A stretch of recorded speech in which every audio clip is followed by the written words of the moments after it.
Welcome to Meet the Moment podcast, produced by the Real Estate Business Institute. This podcast is an exploration of what today's industry leaders and agents need to know to be profitable, productive, and have fun. I'm Matthew Rathman, and I'm joined by co-host Kimberly Allard as we chat with thought leaders, brokers, and agents who can help agents meet the moment of change in the real estate industry.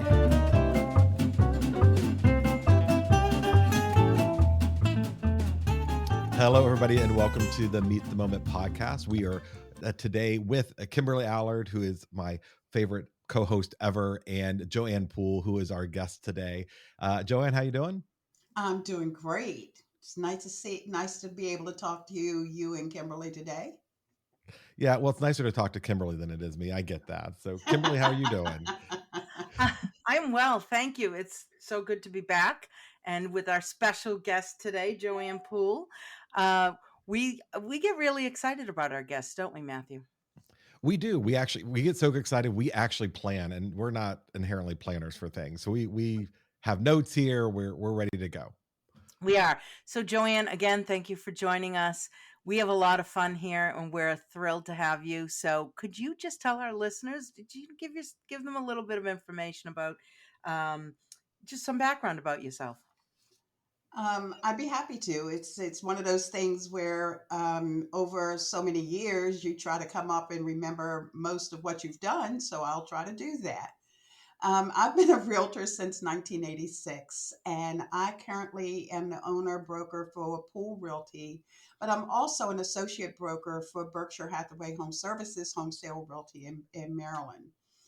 In the past, I've served as the president of my local and state associations, vice president of the National Association of Realtors, Region 3 vice president for the National Association of Realtors, and I currently serve on the board of directors for both NAR and the Realtor Relief Foundation. Well, it's good to see that you're getting involved a little bit. Right. We were just going to encourage you to not hold back anymore. And it must be difficult to be an underachiever. And Matthew and I can help you with that. But and if we could just suggest, JoAnne, maybe you get a little bit more involved, because there's a lot of benefits there. We'll talk about those later. But I love that she's I'd love to hear what they are. Yeah. And oh, by the way, I'm also the broker of not one but two brokerages, because who really can't get enough of that? That might be a first for us, right? A broker for two brokerages. Yeah. Well, it's interesting because each do a little bit of different things. One does as far as the residential everyday listing, selling, leasing, and property rights, and the other one with Poole Realty really deals a lot with foreclosures and things like that, helping people working through HUD foreclosures and bank foreclosures. It's really dealing straight with banks. Can we hear a little bit about JoAnne Poole, the person, without getting too crazy? Yeah, well, you know what? I'm a person who just likes to have fun. I've been known to be a person who comes across very, very serious. And then when we get into a real situation like we're in today, where we're just having a side chat, a lot of fun things come out. I like to travel. I like to just people watch and talk about funny things that happen in life. Because things can get so serious sometimes that you just want to say, okay, so where's the humor in all of this? And I can find humor in almost any situation. That is a skill. That is it really is, because it's one of those things where you have to do that to stay sane, I think. Yeah. So a little bit about me. I like to travel. I like to be around people who enjoy life. I enjoy my family, and I am the head cheerleader for my grandson in all his sports. Oh, that's amazing. Yeah. What's his favorite sport? Basketball. Yeah, cool. Is your family all around you, or do you have to travel to see them? My immediate family, when I say my immediate, I'm talking about my brother and my sister. Yeah, they're here in Maryland with me. the extended family, which are their children, all live all across the country. So it's always a vacation opportunity somewhere, right? Oh, I think I'm going to be at an NAR meeting. I think I'll stop by and see you. So it's being able to add on some fun stuff to the business stuff. Yeah. So, are you the only member of the family that's in this business, or do you have other folks in the family that I have my do? son who's also in the business with us. Yeah. And that's been awesome having him there, right? He tried it one time and before, and when he was a lot younger, and we made it look easy. I think, he grew up around me and he saw the different things that we did. So at a certain point, he says, "Mom, I think I want to do that. I want to be a realtor too." So we did that, and then all of a sudden, he thought this is really fun, and didn't concentrate on on what he was doing for people and how he was helping people. And then he decided to get an outside job. And it was like, well, you can't do everything. So focus where you can. And Yeah. so I said, you know what, John, this might not be the business for you right now. So early on in his career, I asked him to exit the building, exit the business until he could see just how serious it was. And then soon, about 7 years later, he kind of grew up and said, you know what, I think I'm really ready now. So he is also a realtor in Berkshire Hathaway Home Services. Yeah. That's So great. the thing that's most amazing about that to me is that he saw what you did and thought that was easy. Like, I don't know what his standard is, but you were involved in all the realtor stuff, brokering two companies. And he was like, yeah, you know what? I think this is easy enough. I can do it. But a lot of people do that, right? Even though they're in it and see the day to day. Yeah, I think they see the fun stuff we do. And I just truly believe that realtors who are passionate about the business really make it look easy to the outside people, to our clients and customers and other people that are watching professionals. They kind of like, well, I can do that. But they don't see what we do when they're in the background. They don't see how Yeah. the sausage is made. They don't see how the sausage is made, Kim and Kimberly. That is exactly right. And it's like, okay, so then they want to get a license, and then they said, well, I didn't know it was all that involved. Yeah. I wish I had $1. Yeah. Maybe, maybe 50 cents even for every past client that has obtained a real estate license and Correct. said exactly that. You made it look so easy. And then, maybe that their journey is very short because it isn't as we present it. And I don't know if that's a good thing or if it's a bad thing, because I think in many ways, we're insulating our clients, right? So, because we don't want them to have anxiety over the process. That's our job, is we're paid to worry for them. But then I wonder if now this contributes to our value proposition, which is the buzzword. And Matthew, I know you have a strong feeling about what that means, but, however we're perceived, did we create kind of that problem? So, but to your point, yeah, I mean, everybody usually thinks what we do looks easy. So, But I think it's a testament to those in the real estate industry who make it look easy. mm, And that's what we're hired to do, and to be able to take the headaches off the table for our customers and clients, to Yeah. be able to make the transition into home ownership easy, to they have no idea the networking and the problem solving and everything that goes behind the scenes until we have to present to them. Now you have a decision to make. We've worked out all the details, but here's what it is. That is the value proposition to me, is being able to say, I have not caused a person to be upset and lose sleep every single day because of a hiccup in a transaction. Yeah. and you're talking a little or a lot about our clients, but I think in your introduction, you did mention something about RRF.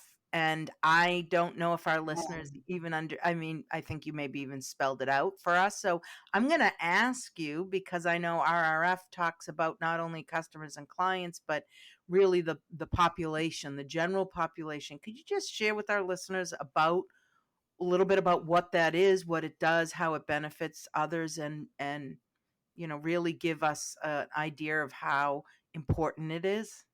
Oh, absolutely. Well, RRF, for those who don't know the acronym, is the Realtor Relief Foundation. It is part of NAR, but it's separate from NAR. What we do is provide funding for those hit by disasters, and we work in conjunction with the realtor associations. It's one of the things that we try to collect money from anyone and everyone who's willing to donate into the Realtor Relief I Foundation. just want to stop you for a minute. The minute you said collect money, I think we lost all our listeners. But and I'm joking. But I think we all feel like we're pulled from a thousand directions. But this is a nonprofit, right? This is a nonprofit where 100% of every dollar collected goes out the door to help those hit by disasters. Amazing. No, there's no overhead comes out of any money that we collect.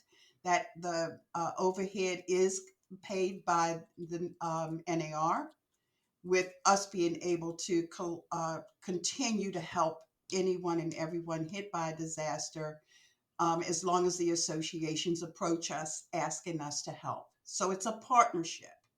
It's one of the things that the local and state associations are able to come with us with a proposal and why they need to help people who are hit by disasters in their areas. That could be mudslides, it could be floods, it could be hurricanes, it could be earthquakes, it could be wildfires, and all of these things right now, tornadoes even. And all these things are happening around the country right now. So we're in a position to know that there's so many people who are in need, and we're the first responders to these, a lot of the people, where the bureaucracy of being able to um, have to wait a month, 2 months, 3 months before any money filters in. Right. We're kind of the first responders in being able to be able to provide checks to people as soon as we can. Can you kind of tell us the 9/11 story? How this all got started? Yes, yes. We had NA, NAR leaders to come forward right after 9/11. Many people may have not even met some of our past leaders, as far as when I say leaders, I'm talking about the officers of the National Association of Realtors. And we had Martin Edwards, Richard Mendenhall, Kathy Watley, and these leaders came together after 9/11 and said, what can we do? We have so many people impacted by this. And this was their brainchild, to be able to say the realtors can be at the front of the pack, helping people who are hit with disasters. They went into the field and found out firsthand what was happening around in New York. Of course, everybody knows about, in Pennsylvania and Virginia at the Pentagon. So yeah, so our leaders came together. They created the Realtor Relief Foundation. Very little money was donated at that point, but the monies that came in went right back out. And over time, it's just growing. So you mentioned little money then. What type of impact financially has the Realtor Relief Fund had in its, you don't have to give me lifetime numbers, but give me some numbers for our listeners so they understand that this is no joke. This is really providing relief for people. Right. When it first started, it was maybe a couple of $1 million that were collected and went right back out. We're right now at a point of knowing that the disasters are hitting so hard that the first quarter of 2020. Well, I'm going to go back to 2024 because we're not even completed the first quarter of 2025 yet, and we're already in a position of having to help associations help their communities.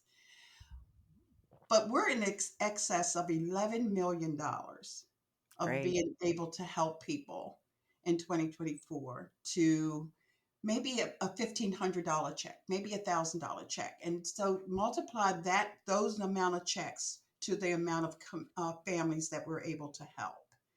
And so when you look at it that way, you're saying we're really helping a lot of families, but we are never able, and we're at a position right now of feeling like the disasters are happening faster than we're able to get people to donate money.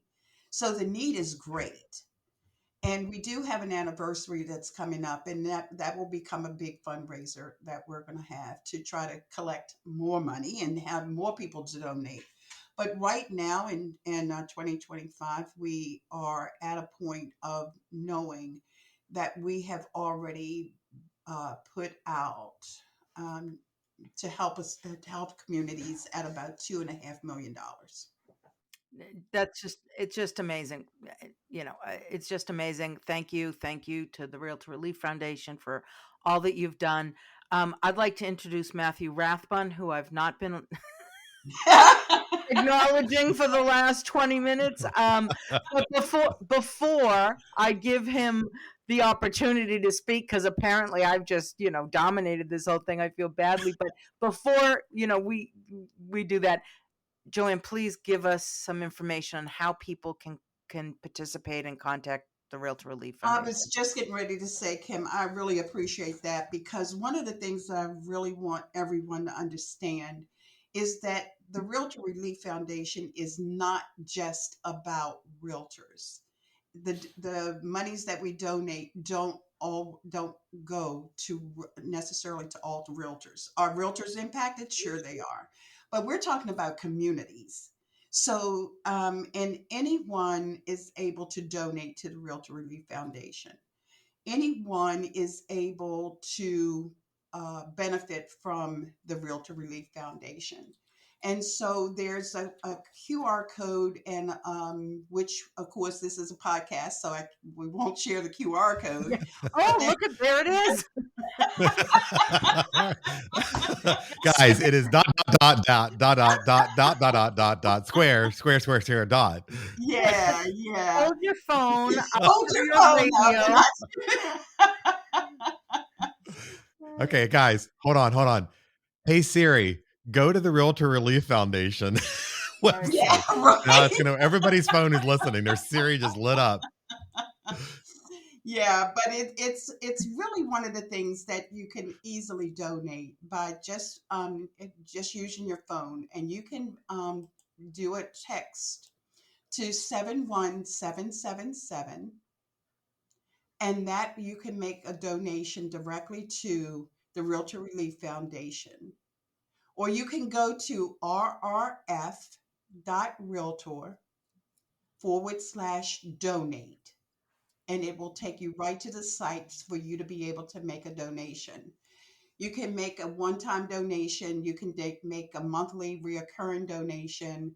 However you decide that you want to do it is available to you to be able to handle. Here's my advice to our listeners. You haven't been to the gym since that first 3 weeks in January, so cancel your gym membership. You're not going anyways, and just transfer that over to a monthly contribution to RRF, right? Absolutely. Same money, better cause, more likely to help people. Yeah. What a great story. What a great story. And it is one of the things where you can always do it in memory of someone.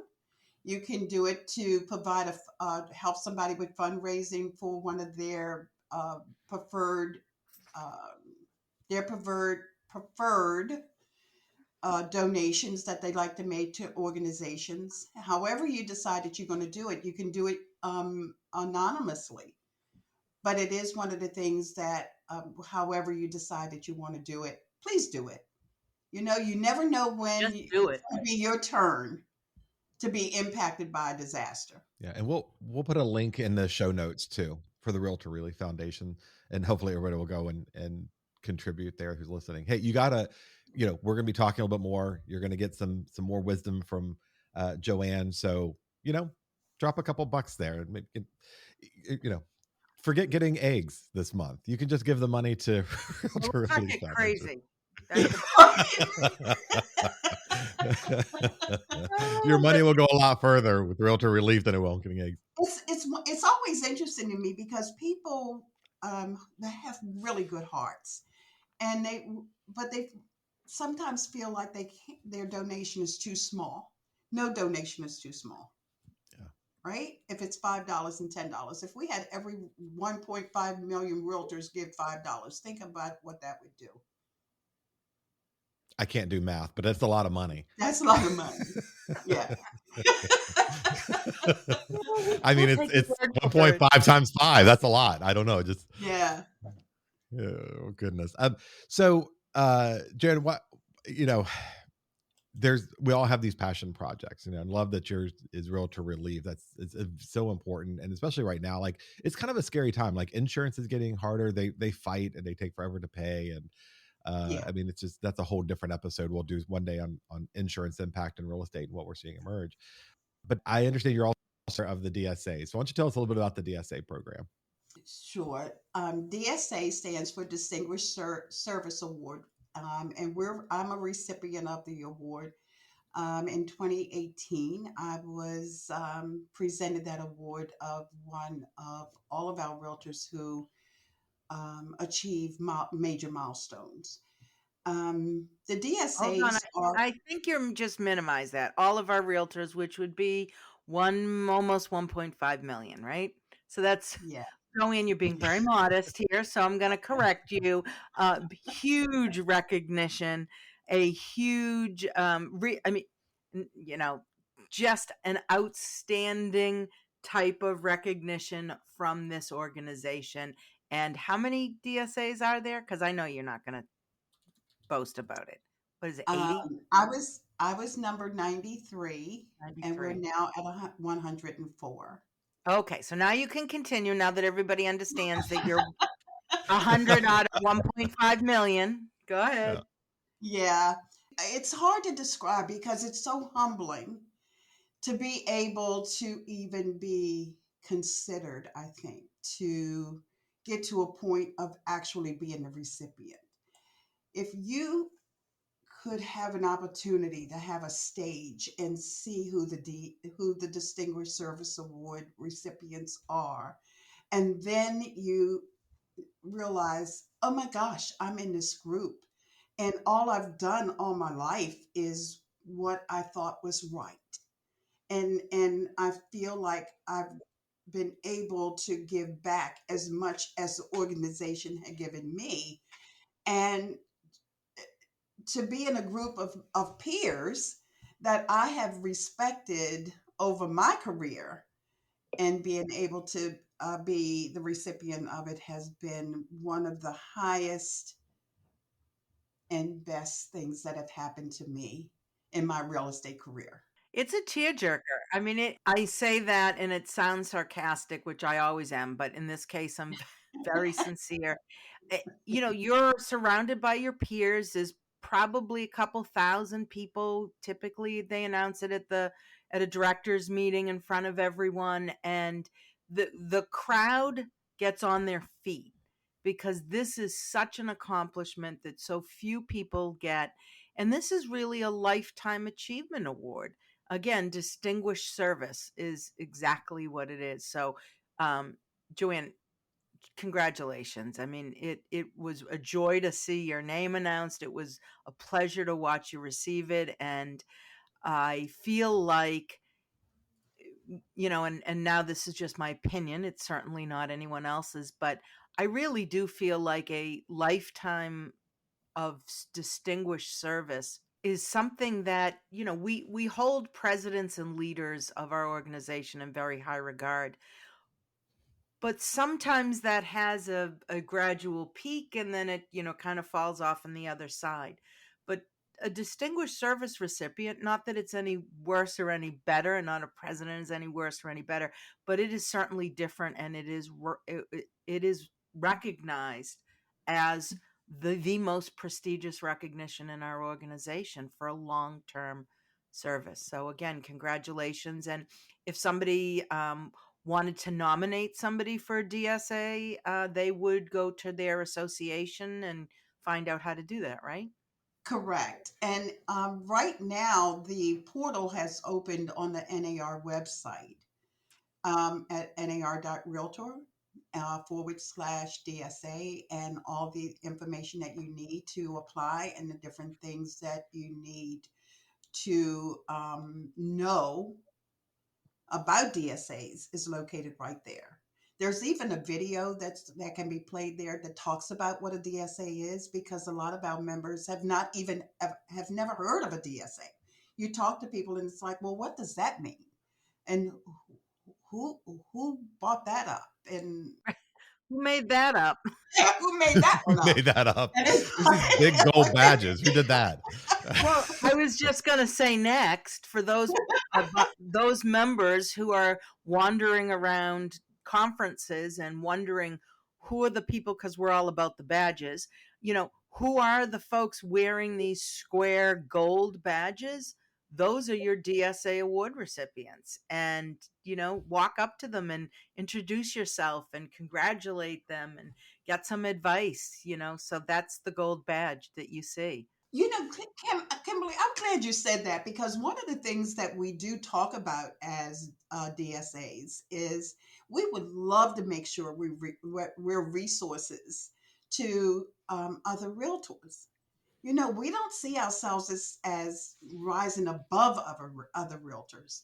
We don't see ourselves as you need to bow and respect us. We're here to say, this is what we've done.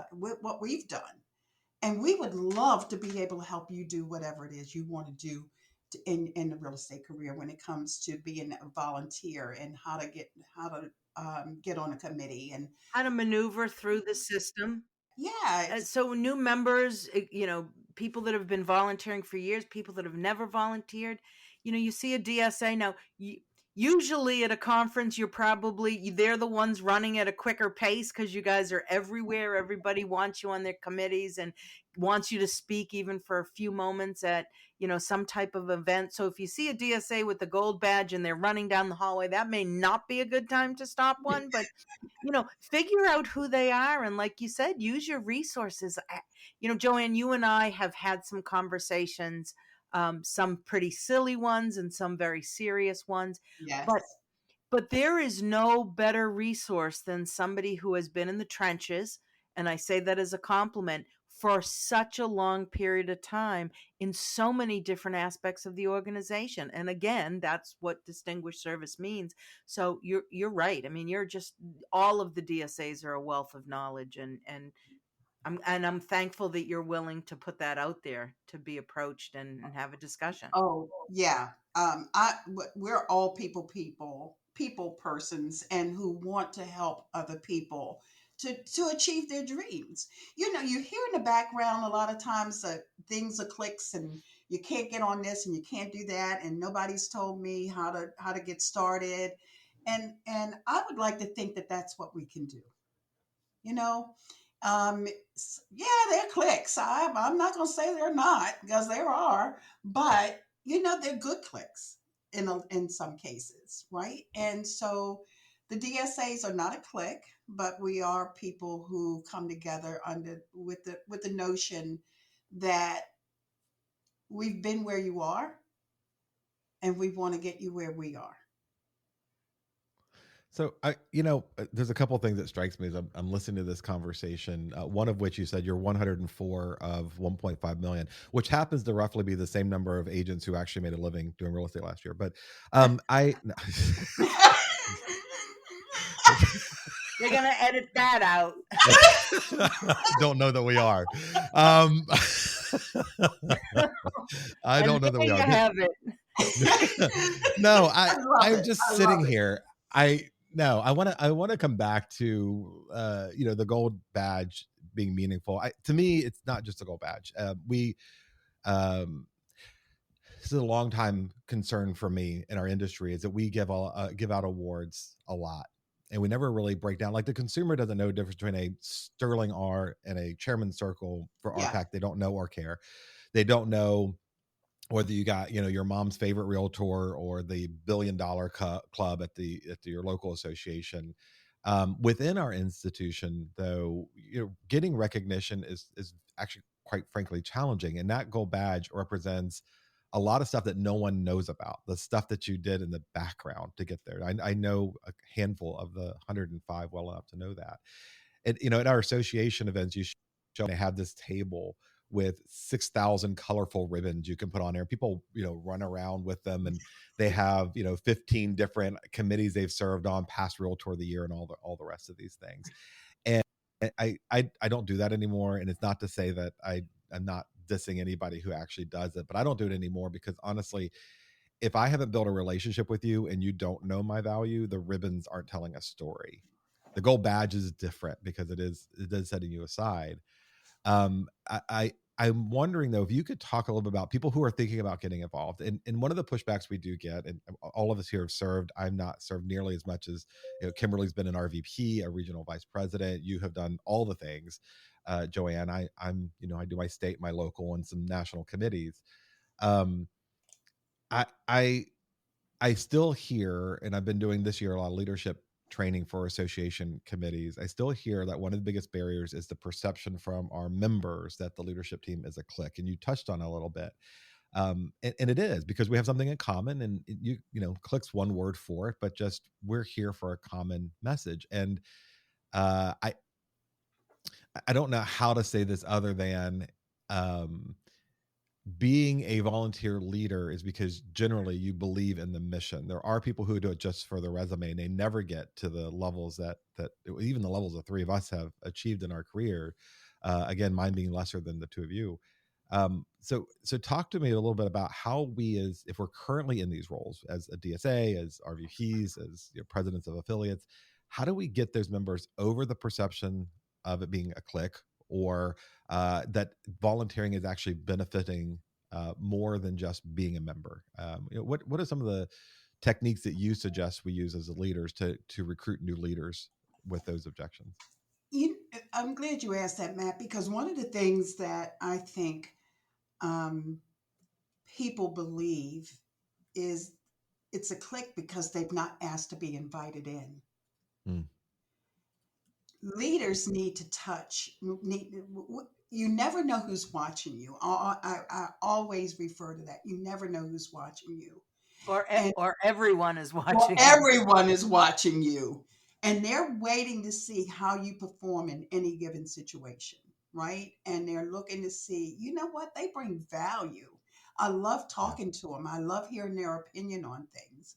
But sometimes it's about leaders tapping other people to say, I think you should kind of consider applying for or inviting them into a meeting with you, letting them hear what goes on within these groups so that they can say, you know what, I think I'd like to do that. I know that's how I got started in being a volunteer, was that somebody said to me, JoAnne, I think I'd love you to go with me to a meeting. And it was with Women's Council, right? And I was in awe at listening to people who brought value to the table. And sometimes, I'd like just to point out a distinction, and I don't know if this was intended, but sometimes you can apply to be on any group or committee or task force, and you're not going to get it. Correct. I mean, life is full of rejection. All three of us have experienced that in a variety of different ways. But that doesn't mean, I think, like what you just said, is that you can't go with somebody. Many of these committee meetings are open. Now, you're not going to maybe sit in finance, which may be closed, and executive, which is certainly closed. But there are a variety of committees that you can sit in. And even if you can't be a committee member this year, you can certainly have better knowledge to apply for the coming years. But even if none of that happens, by sitting in that committee and the knowledge that you might gain from hearing how others make decisions and maybe even meeting people, I mean, if that's the worst that happens, I still think that's pretty good. I totally agree.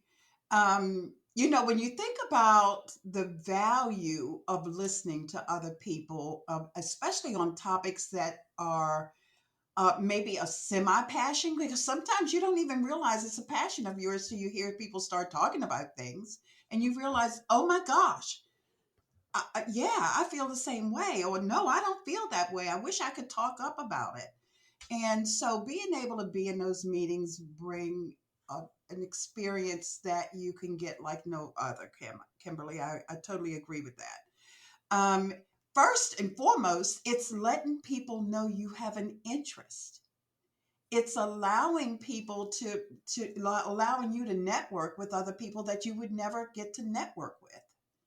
It's allowing you to meet staff members who are actually have the ear of the leaders when they're doing committee selection processes. We have thousands of members who apply for commit to be on committees, but we only have like 88 committees. And also, you bring up a good point. There's staff, there's other committee members, and there's leadership. And there's 1.5 million of us. How in the world are they supposed to figure out who we are? There's a couple things we can do to stand out. Like you said, you just mentioned all the great things. Go to the meetings, introduce yourself, meet other people there, because somebody at some point is going to be moving on and there'll be a spot to fill. But, our membership profile in our NAR database that we all have access to. I mean, if we're not, and now this sounds like a PSA for the member database, but that information is where we need to start. It's like, how is somebody going to know about your house if it's not in the MLS? How is somebody at NAR going to know who you are and what skills you have if you haven't filled out your, I think they call it M1 now, right? We used to call Right, it right. nerds, right? Which was somehow offensive. I think being a nerd is I own the nerds. Yeah. I right. own the nerd one. I still call it that. Matthew is the biggest nerd in this room. We I take that as a compliment, but most rooms, yeah. it was the NRDS, which was the database, right? And now they call it M1. But anyways, whatever it is, go log in and fill out your membership profile, upload a photo, talk about your skills and qualifications, because it's necessary. But having said all that, there's a number of things you can do. And I like that you brought up the word click. Click can be positive or negative depending upon how you feel you've been treated. I have not been an NAR president, and probably safe to say I never will be. But I feel like we have and perception is a tough thing to get over, but perception is on both sides. Right. And if you perceive there's a click, then is it the truth? I mean, I know that's how it might feel, but it's no different than anything else that you want to do or get involved in. And it's got to be lonely to be at the top. Again, I don't know what it's like to be an NAR president, but you've got a schedule. It's rigid. I know, JoAnne, you ran for very high offices in this organization. And, that entire process is cumbersome. It's tiring. It's a lot of things. It takes commitment. But, I remember seeing you running around the hallways, and I said to myself, I'm not a woman with a lot of empathy, but I had a ton of empathy for what you were doing and what you were trying to do for our members. And I feel like we think that there might be some clicks, but how about the people that are running this organization that just might be tired, um, maybe feel rewarded? It could be lonely. So, maybe we need to switch our perception and be a little bit more open to that engagement that you talked about. Yeah, I agree. Most of us, I think anyone who runs for a higher office, with no matter what organization you're not trying to just check a box to say I was at that highest level and now I'm gone away. You're doing it to help bring value. You're doing it to think that I can help. So even though it can be exhausting, and even though it looks like, okay, it's I would probably never do that. Um, you probably would if you felt like I could make a difference. And you all are making a difference in what you're doing these podcasts, getting the information out to our members and things like that is very helpful. I would venture to say that most people don't know a website to even log onto to get information. And so when we're talking about how to even change a perception of what a person is looking at, is being able to say, go firsthand, go to nar.realtor.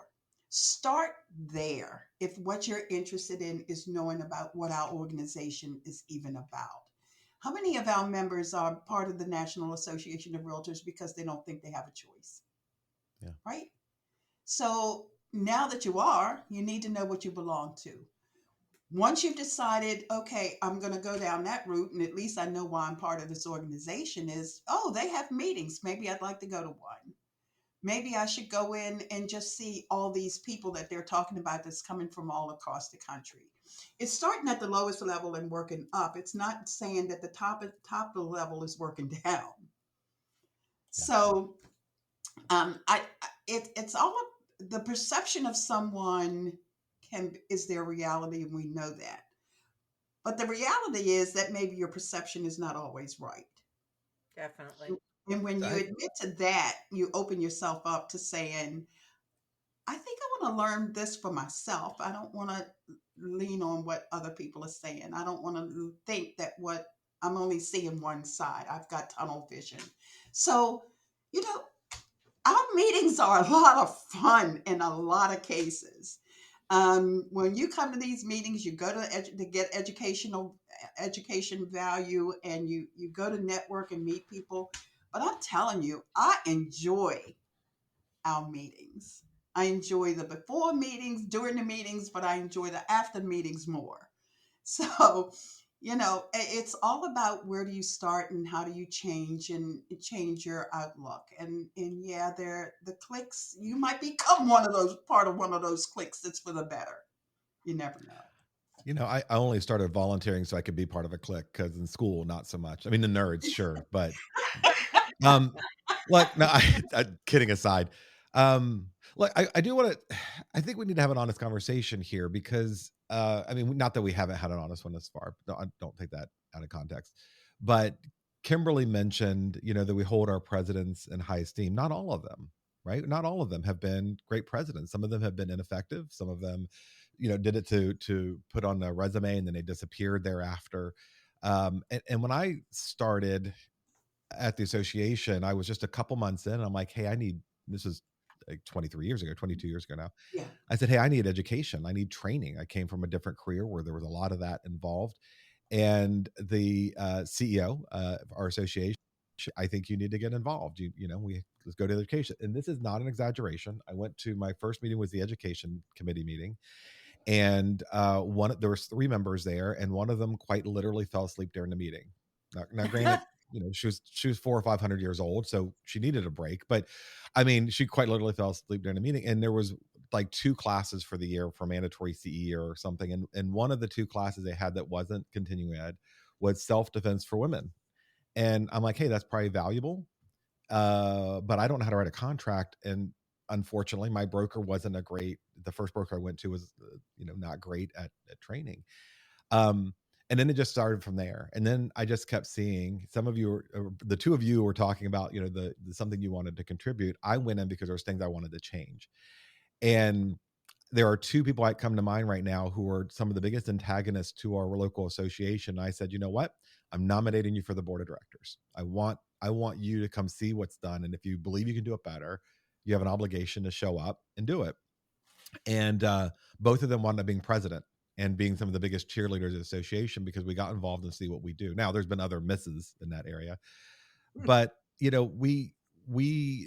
NAR, National Association of Realtors, as a whole, has a tremendous amount of value, but we do a horrible job of packaging it and communicating it to our members. Like, just there's so many good things. I'm on the board of directors. You're on the board of directors. You get that email like we just released this new fill guide, this new data, this new whatever, and I'm like, that stuff's great, but you don't need to tell board of directors we're already here.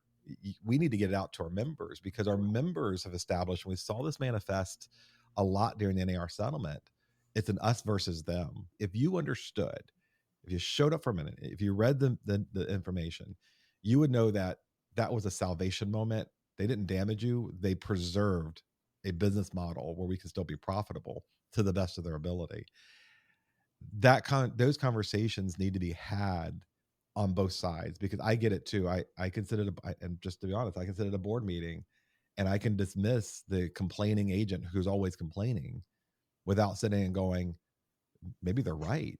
Maybe there's a better way for us to do this. And so I think, when it comes to recruiting members, I do tend to find the antagonist and say, if you want to change things, if you want things better, this is the model that we have to do this.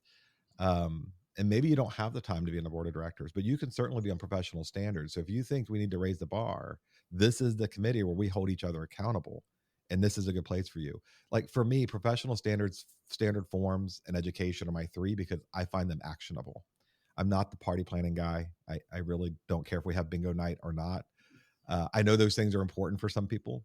If it was bourbon night, you'd come. Yeah, 100%. I mean, now, can it be bourbon and bingo? Because I think we just came up with something. Right, there you go. We just solved the problem. Yeah. I don't have any troll dolls, so I'll have to go grab some and soak them in bourbon. But like the little hair on fire when I get bored. But I mean, I think we have to be real honest with the fact that it's not always a good time. Sometimes it's quite hard, and that's why I have a lot of respect for you, JoAnne, and your team. Your group at the DSA, for people who have gone through that local, state, and national. But that's where we change the world. That's where we change our industry, is having a seat at the table. You do not change it by sitting on Facebook and complaining about everything all day. You change nothing. You can do nothing, but you can contribute to the negativity of the rest of the world. There's a great amount of value. We just need more people to help us execute on it. And mainly, and I know this has become a diatribe instead of an interview, but I'll wrap up with this. No, this is good. We need brokers to show up, and I'm going to just say, here's the three things that I think I'd love for you to comment on here, JoAnne. The three things that this year my company has recruited fantastic agents on. Three things. One, we were at the table when they needed to understand the NAR settlement. A good number of my brokers and my company are very involved in the association here locally. And they saw us on panels. They saw our agents on panels, because we as brokers were involved, our agents get involved. They get that spotlight in the panel. And so we were able to recruit from that. Our agents who show up on panels are seen as authorities. So when an offer is brought to them by a buyer agent who's seen or heard from them, they have more regard for them, because they seem more knowledgeable. They were there in a moment. And the last one is last practical one I can think of while we were talking. we have a local county doing some pretty silly things with zoning and ordinance. Yeah. And I don't think the average agent knows the impact on the consumer, the impact on us, or that the Realtor Association was the only entity that was going, dear county, this is a bad idea for everybody. We're the only ones fighting for interest deduction. We're the only ones fighting for lower flood insurance, and maybe not the only ones, but the primary ones. This is the physical manifestation of showing up to the table, and you get a say in how those things are done. So JoAnne, what do we do? What do we see in the future from your point of view as an association, and how are we going to be able to change that world through our involvement going forward? Matthew, one of the things that bothers me probably more than anything is the uneducated brokers that we have in the industry. Yeah, 100%. And they can't share the good news about what's happening or what can happen, because they themselves don't get it. Yeah. So if there's anything, it's how do we get the brokers to be able to understand what we're up against, and why things are changing, and understanding that real estate is cyclical. our industry, I mean, what happened 20 years ago is going to end up coming back at some point, maybe with a little bit of a different look, but it's going to happen.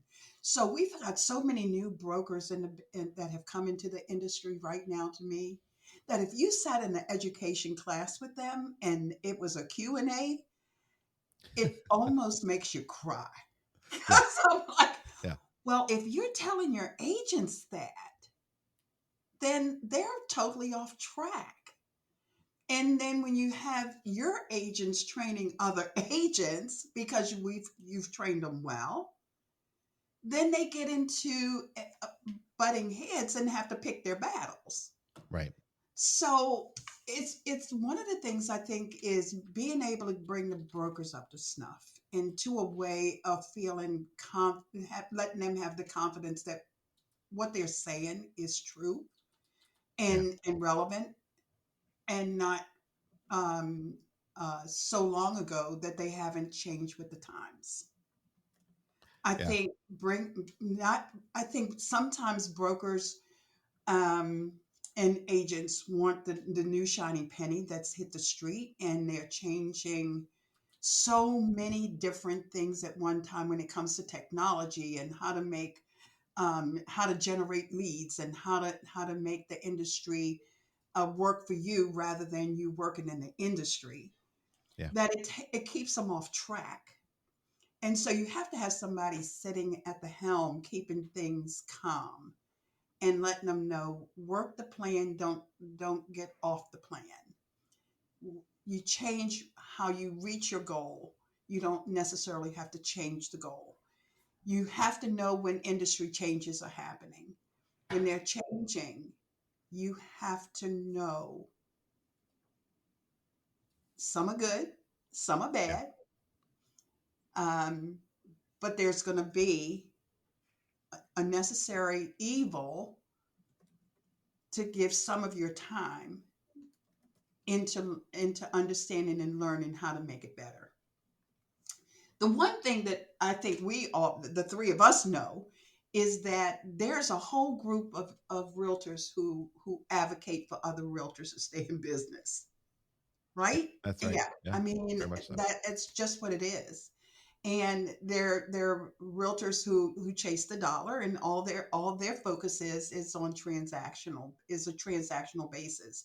Has nothing to do with the relationship building, has nothing to do with what the industry is doing, has nothing to do with how to make us look more professional. It is about this transaction.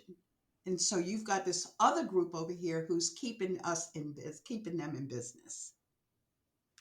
Um, and those are the ones who are involved at every level, whether it be at the Chamber of Commerce, whether it be with NAR, whether it be with their state and local issues committees, wherever they are. Yeah. So it's just a lot of different moving parts. But the biggest thing is where who leads the helm to make things better? And if it's with realtors, it's their brokers. And so we've got to get the brokers to understand what needs to be done, how it needs to be done, and how to make it profitable for the people who are working under them and representing them.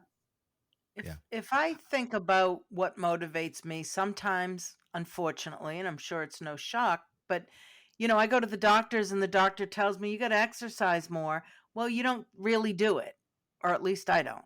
And then you go the next year and they're like, yeah, you put on a couple pounds, you really need to exercise. And I can get away with it. But unfortunately, many of us don't take action until there's a crisis because life just sometimes works that way. Correct. And I feel like if your brokerage is not a business, then you're not taking action proactively and you wait until there's a crisis. And then that's usually when NAR steps in to, I'm not going to jump on my soapbox, but what recently we've experienced as a result of our alleged behavior, it was shocking to me because we've had practices in place for over 2 decades. And none of it was new. yet nobody paid attention.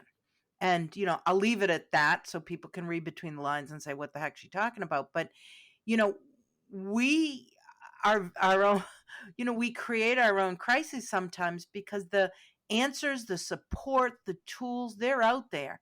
My Peloton bike is out there. I'm just not on it. And if you're a shocker, right? Because you thought it was the picture of fitness, and yet here we are. Now, for our viewers, our listeners who can't see me, I am the picture of fitness. Don't listen to what they're telling you. But,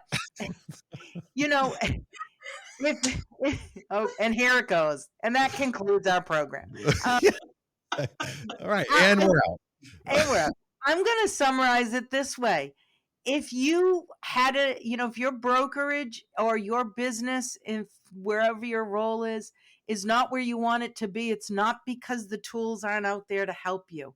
So you decide, do you go to the gym and take care of your heart issue or your fitness issue? Are you proactive, or are you just going to react? And look I'm guilty of it. Thankfully, in my brokerage, I don't react because I love all the tools that NAR gives us for the very small, at least in my mind, perceived cost for the benefits we get. I don't know how I would do my business without it. I almost consider it an insurance policy.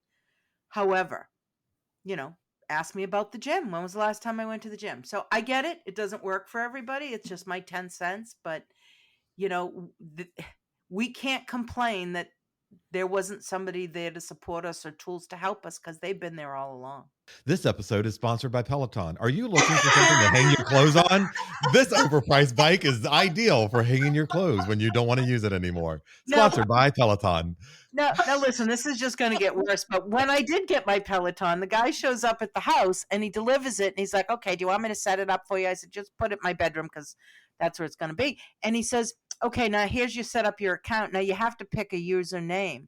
And I said, $3,000 clothes rack. And that is literally my username on Peloton. And he's like, are you kidding me? I said, no, I know myself. I wanted the bike. I had to have it. I will ride it for 3 months religiously. And then it'll become the most expensive clothes rack in the house. So I can admit to that.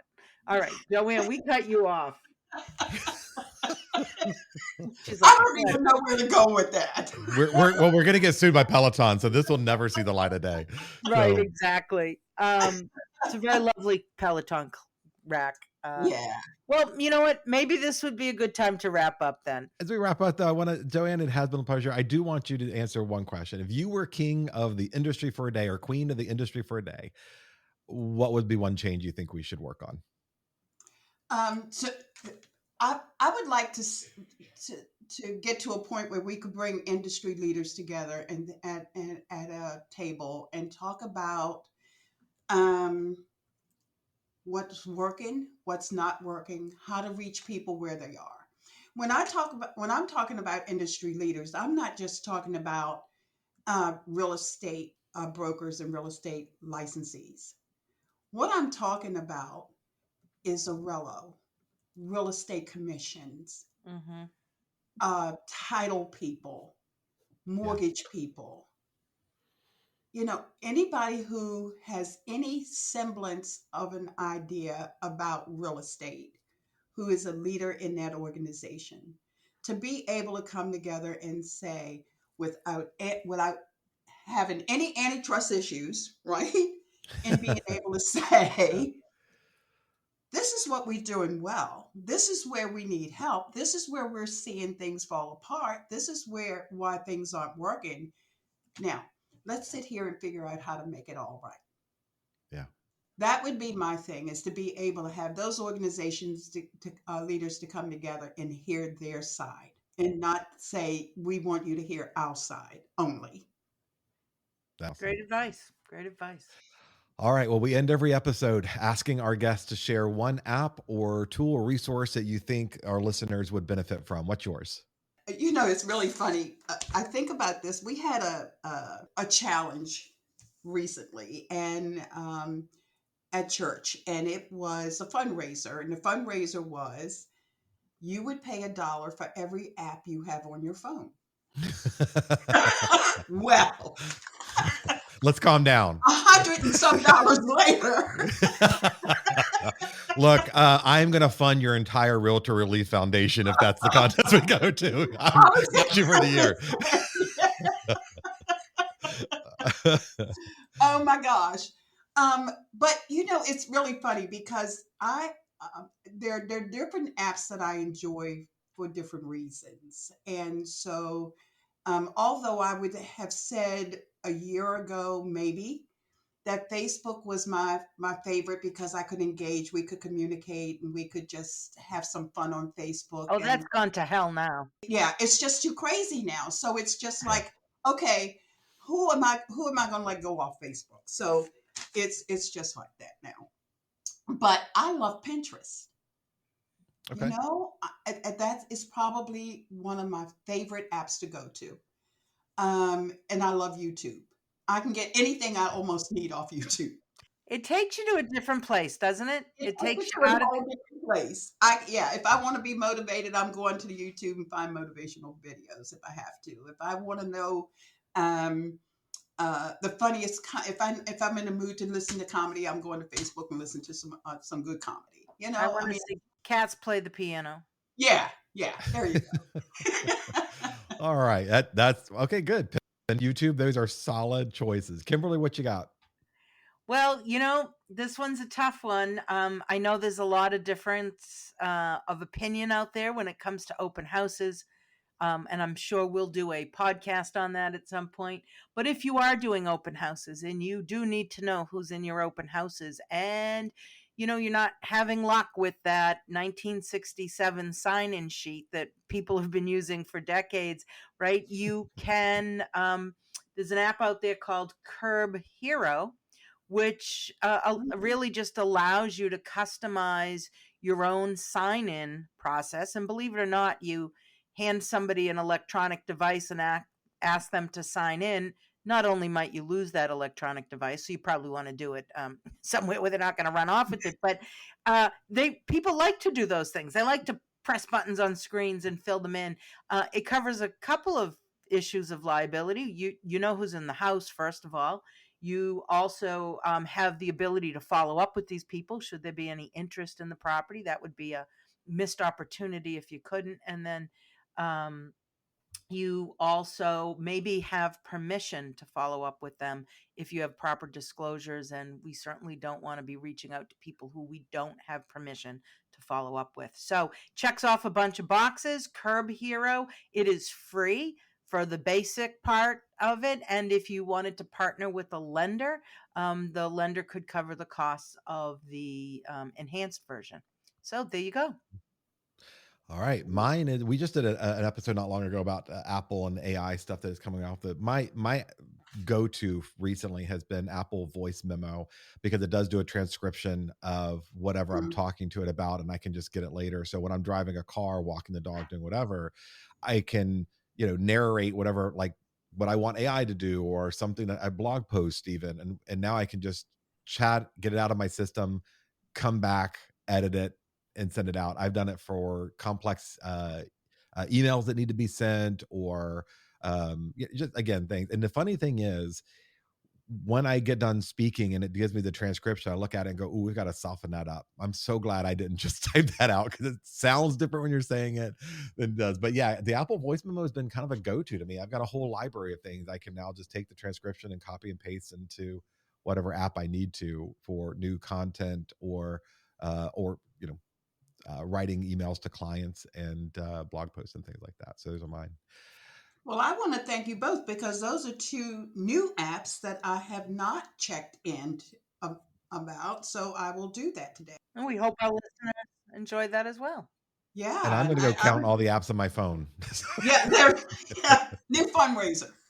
Yeah, new fundraiser. All right. Both of you, thank you so much for being on the Meet the Moment podcast. It was a delight, as always, to chat with everybody. JoAnne, thank you so much. And I hope that we will see you and your beautiful gold badge all over the conference center soon. We have legislative coming up. I'm sure we'll get a chance to hang out and say hi there. Absolutely. Thank you, Matthew. Thank you, Kimberly, so much. Enjoyed. Thank you. All right. And we're out. The Meet Meet the Moment podcast is a production of the Real Estate Business Institute, an affiliate of the National Association of Realtors. Special thanks to CEO Jenny Scheib and to Dan Shea, our editor and content producer. The views and ideas expressed in this podcast are not necessarily shared or endorsed by REBI. All recommendations made in this episode were merely provided as best practices. The practices of any realtor are subject to the Realtor Code of Ethics, the laws and licensing jurisdiction, broker policies, and competent legal advice. Visit www.rebinstitute.com for more information, resources, education, and upcoming events.